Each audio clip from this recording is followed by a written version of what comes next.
The old grandfather's hands trembled as he carefully folded the faded property papers back into their envelope. At 83 years old, Arthur Bennett had little strength left, but his mind was as sharp as ever.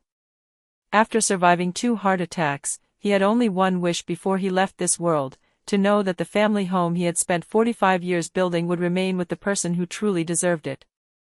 The entire family had gathered for Sunday dinner. The dining room looked perfect from the outside. Crystal glasses sparkled beneath the chandelier. Expensive food covered the long oak table. Everyone laughed as if they were the happiest family in America. But beneath those smiles lived years of greed, jealousy, and carefully hidden lies. Arthur's son, Michael Bennett, sat confidently at the head of the table beside his wife, Linda.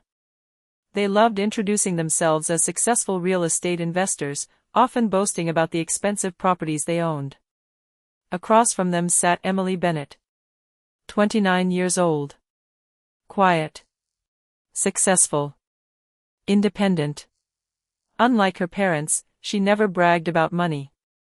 Most relatives believed Emily had struggled financially after moving out at 21. Michael and Linda had made sure everyone believed she had been irresponsible, claiming she wasted opportunities and never appreciated what her parents sacrificed for her. No one knew the truth. Emily simply smiled whenever people judged her.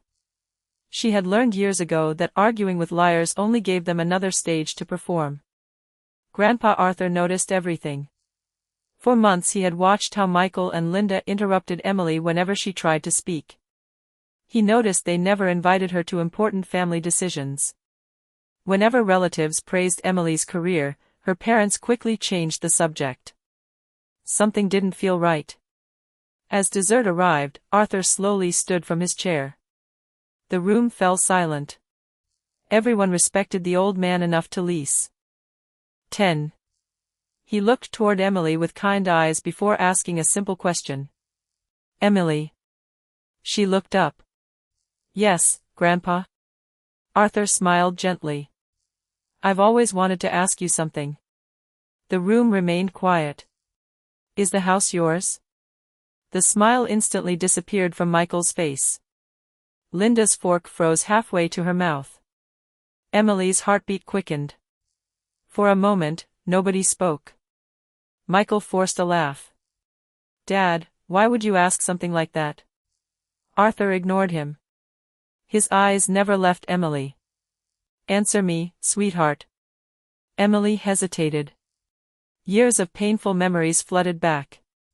She remembered signing papers she wasn't allowed to read. She remembered her mother insisting, just trust us. She remembered being told she wasn't mature enough to understand financial matters. Most of all, she remembered the promise.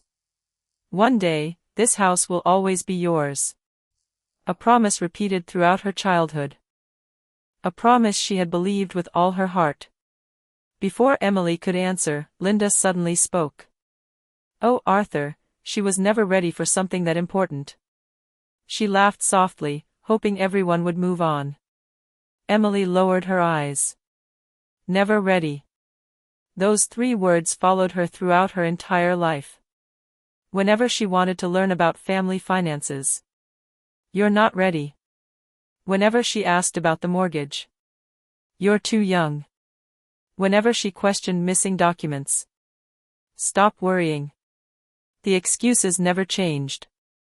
Arthur frowned. He slowly turned toward his son. Michael. Yes, Dad? Why isn't she ready now? She's almost 30. Michael shifted uncomfortably. Well, things changed. Linda quickly added. Besides, she never wanted the responsibility. Emily looked at her mother in disbelief.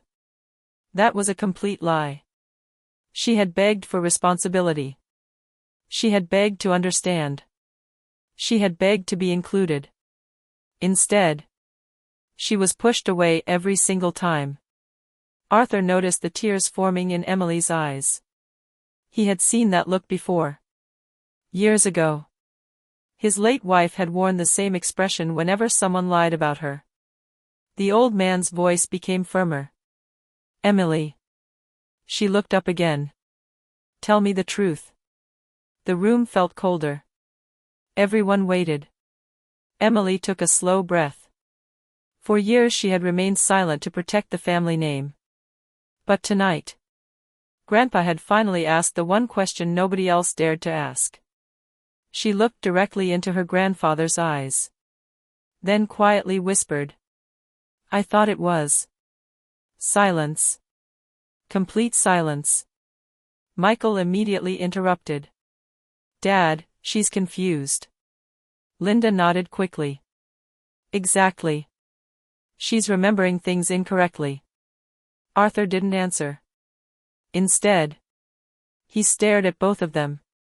Long enough to make them uncomfortable. Then he quietly asked the question that changed the atmosphere forever.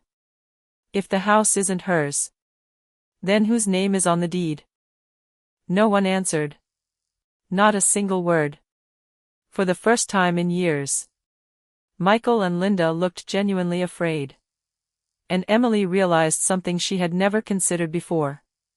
If her parents were so desperate to avoid that question, then the truth hidden inside those property papers had to be far worse than she ever imagined.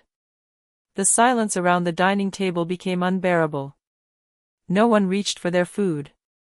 No one dared to speak. Grandpa Arthur slowly lowered himself back into his chair, but his eyes never left Michael and Linda.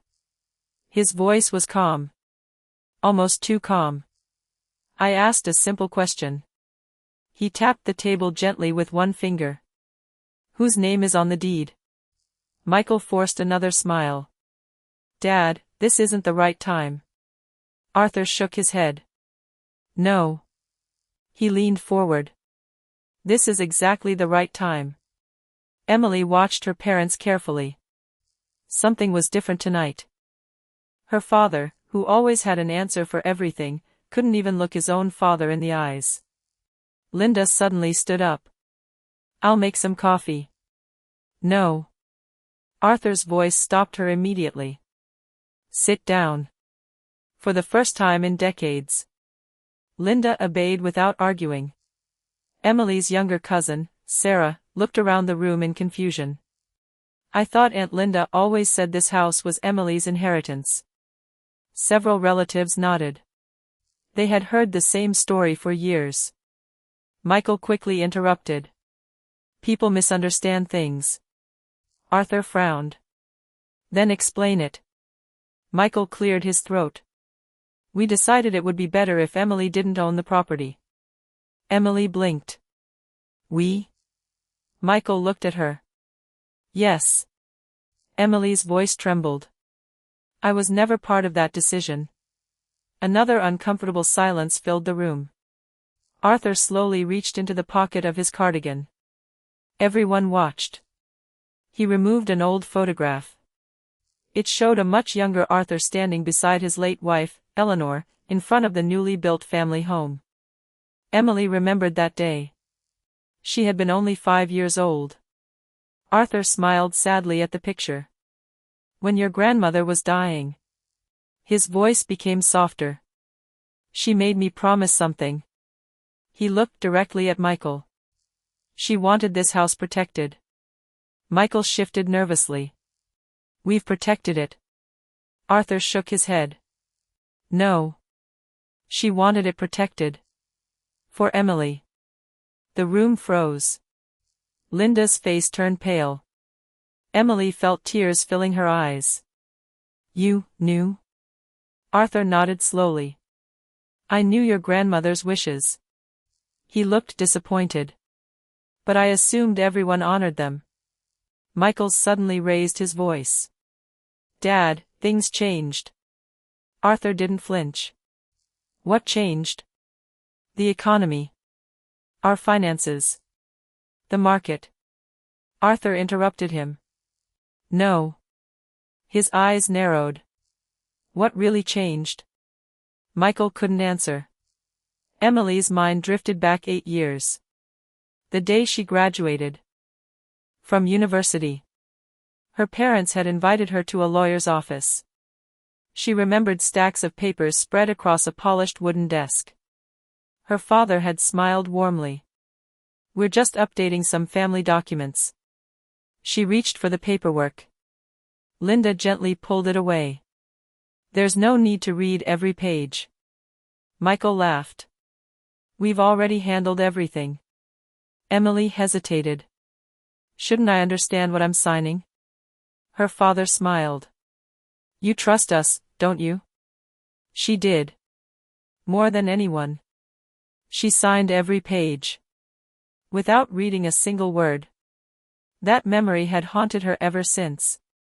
Back in the present, Arthur quietly asked. Emily, did you ever sign property documents? She slowly nodded. Yes. When? About 8 years ago. Arthur looked shocked. Were you given copies? Emily shook her head. No. Did anyone explain the documents? Again. No. Michael suddenly slammed his hand onto the table. This is ridiculous. They were routine documents. Emily looked directly at him. For 8 years. I've asked for copies. You always said they were lost. Michael remained silent. Arthur stood once again. Despite his age, his presence filled the room. He looked at every family member before speaking. I spent 45 years teaching my children one lesson. Money comes and goes. But character is forever. His disappointed eyes settled on Michael. I no longer recognize yours. Linda whispered. Arthur. He raised one hand. I'm not finished. Then Arthur asked one final question. One that no one expected. If Emily doesn't own the house, who has been collecting the rental income all these years? Emily's head snapped toward her parents. Rental income? Her breathing stopped. She stared at them in disbelief. The house has been rented? Michael looked away. Linda began crying. Neither of them answered. At that moment, Emily realized the betrayal wasn't just about ownership. Someone had secretly earned years of rent from the home she had always believed was being preserved for her future. And if that was true, then somewhere, hidden in old files and forgotten records, there had to be receipts. Receipts that would prove exactly where every dollar had gone. Emily couldn't breathe. The house was rented? Her voice was barely a whisper. She looked from her father to her mother, hoping one of them would deny it. Neither spoke. The silence became the answer. Grandpa Arthur slowly closed his eyes. When? Michael rubbed his forehead. It started years ago. How many years? Arthur asked. 7. Emily felt as if the floor had disappeared beneath her feet. 7 years. For 7 years, strangers had lived in the house her grandmother had promised would always be hers. For 7 years, someone had collected rent without telling her. For 7 years, she had believed the house was simply being maintained. Every word her parents had told her suddenly felt like another brick in a wall of deception. Arthur's voice grew cold. Who received the rent? Michael answered quietly. I did. Emily stared at him. You told me the house was empty because repairs were too expensive. Michael couldn't meet her eyes. Linda finally spoke through tears. We didn't want to hurt you. Emily laughed. It wasn't a happy laugh. It was the sound of someone whose heart had finally broken. You didn't want to hurt me? She stood up. You convinced the entire family that I was irresponsible. You told everyone I wasn't ready. You let me believe my future was safe. And all this time, you were cashing the checks. The room fell silent again. Grandpa Arthur slowly walked toward an old wooden cabinet in the corner of the dining room. Everyone watched. He unlocked the bottom drawer with a small brass key he wore around his neck. Inside was a worn leather folder. Michael's face turned white. Dad. Arthur ignored him. He placed the folder on the dining table. This. He looked at Emily. Your grandmother asked me to keep this safe. Emily carefully opened it. Inside were handwritten letters. Old photographs. Property tax records. Insurance documents.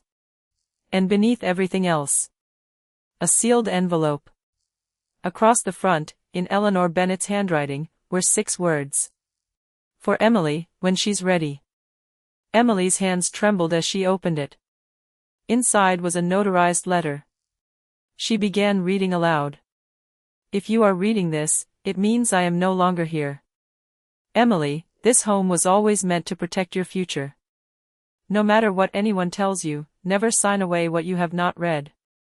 Trust kindness, but verify every promise. If this house is ever taken from you unfairly, the truth will always be found in the paperwork. Tears streamed down Emily's face. Arthur whispered. Your grandmother never stopped believing in you.